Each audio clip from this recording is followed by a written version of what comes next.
How do you replace one of the greatest running shoes of all time? Nike gave us the Pegasus Turbo 2, which I and many others consider to be one of the best ever running shoes. So can Nike come anywhere close to that shoe with version 3?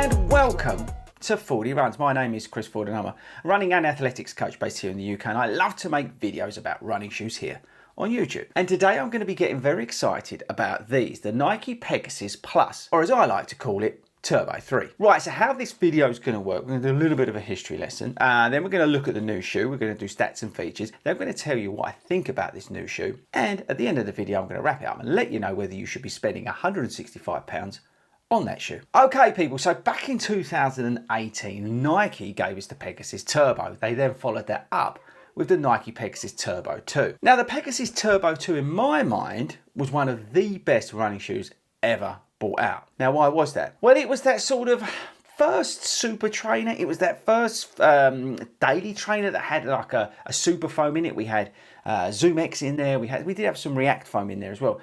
But it was that sort of shoe that really made running awesome. It felt fast, it felt great, it fitted good. It just, I don't know, there was something about it that made running really enjoyable and really easy. You could race in it, you could do your training runs in it. It was brilliant. It also looked fantastic. Now, they killed that off for some strange reason. And then they came out with a Nike Pegasus Nature, which was awful. And then rumors started to come around that Nike were bringing back the Turbo. And here it is. Now it is a bit confusing because they've called this the Nike Pegasus Plus. And if you look on the bottom of the shoe, it clearly says Pegasus Turbo. So I'm not really sure why they just didn't call it Pegasus Turbo 3. But anyway, let's move on. Right, so this shoe has just come out here in the UK, and this is my initial thoughts. I've done 3 runs in, no, maybe more than that in the shoe. Anyway, it doesn't matter. But we do the disclaimer first before we get into the stats and features, just so I cover my arse.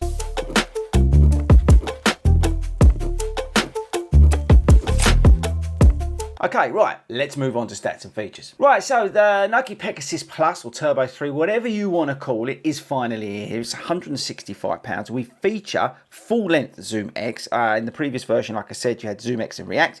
We've got 35mm stack, 25mm in the forefoot, so that's a 10mm drop. The 2018 model had 28 down to 18.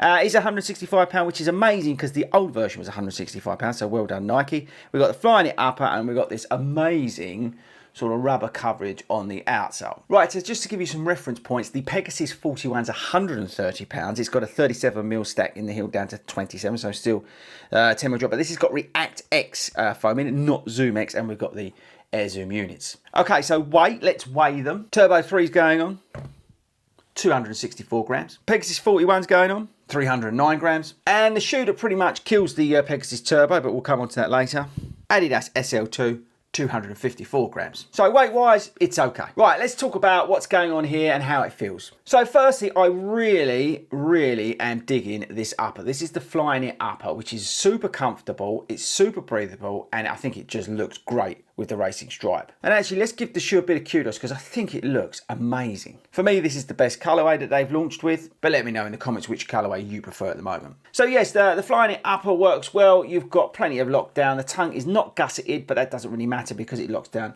so well here.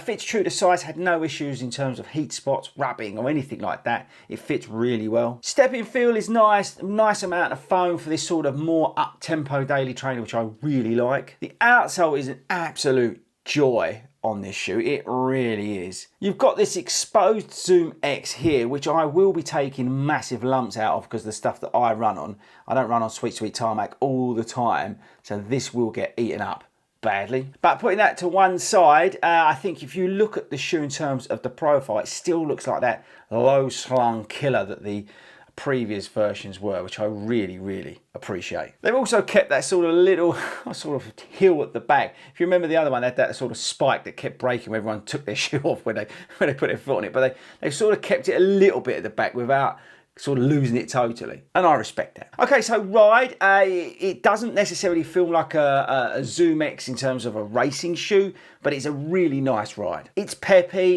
it's alive, it feels good.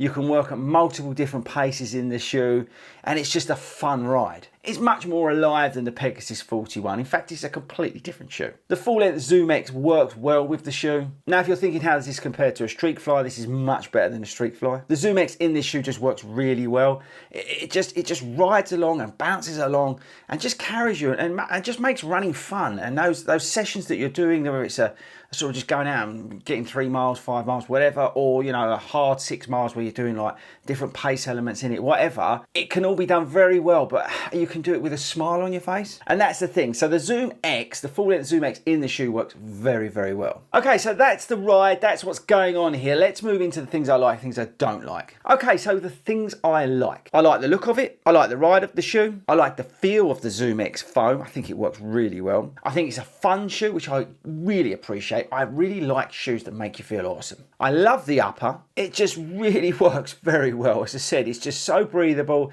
and I just don't know, there's something about it. I think it's one of the best uppers that Nike have done for a long time. I like the fit. I like the lockdown. I love the outsole. And again, I don't know if I mentioned, but I like the look of it. Okay, so dislikes. I don't like £165. I think this shoe should have been £150, maybe a little bit less. I think the middle bit, as I said, I'm going to chew that up. Look, some of you out in the US who got those lovely battery roads that you run on are going to have no issues. But for me over here, that's going to get absolutely annihilated. And the only other sort of criticism I have, and it's a little bit far-fetched, is it does lack that something different, okay, bear with me, versus what's out there at the moment. Now, what do you mean? Okay, so look, SL2 from Adidas, Rebel 4 from New Balance, Hoka Max 6, for example. All very good shoes and very closely matched to this. This doesn't necessarily stand out above those. Now, again, this is not a criticism.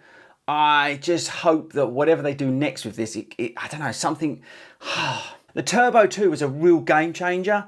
This is not a game changer. This is still a very good shoe, but it's not that something that sort of moves the needle because the other competitors have all caught up with it. So I want you to think like Red Bull this year in F1. Red Bull, awesome, kicking everyone's butt, but all of a sudden everybody's caught up and making very good cars and very fast cars. Well, that's kind of what's going on here. Hopefully that reference meant something to some of you. So that's the only sort of dislike. So there's not really much to dislike here, actually, to be honest. Yes, the price, it should have been £150, but that's it. Oh, actually, that's a good point. The only other thing I would say is I don't think this is going to be much fun sort of over 10 miles. I did 9 miles in this and I was kind of, I wouldn't mind taking this off now. So I think in terms of versatility, this is a little bit limited. Now, the reason I thought that is because, again, like the Pegasus 41, I just felt a little bit under my toe, the front of my foot, sorry. It was just getting a little bit hard. It's quite a low slung, ground feeling shoe, which is good, but I don't know, there's something about whether it's the 10mm drop or whatever, I just under my forefoot, and it's the same with the Pegasus 41, it wasn't uncomfortable, but I started to notice it. So it's kind of limited in terms of like distances you can run in it. But look, you might be fine doing a half marathon in the shoe, but for me,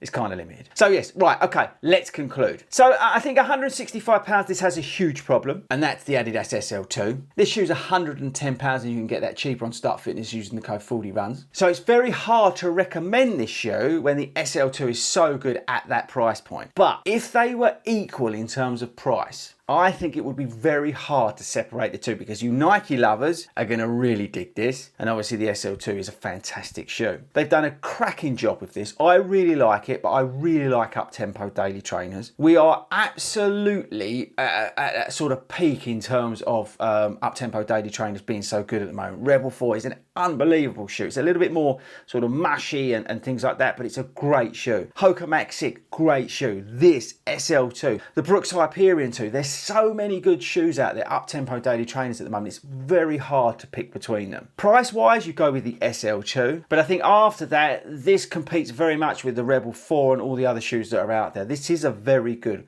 up-tempo daily trainer. So well done, Nike. I've really enjoyed running in this. We will come back. We will, put a lot more miles in it, and we will feedback like we always do on the channel. But initial impressions, I'm really liking this. I think this is one of the best sort of Nike daily trainers they've done for a long, long time. And I really hope this is the start of a new direction for Nike. I know they're having a big sort of reset in terms of their running shoes and their running in general.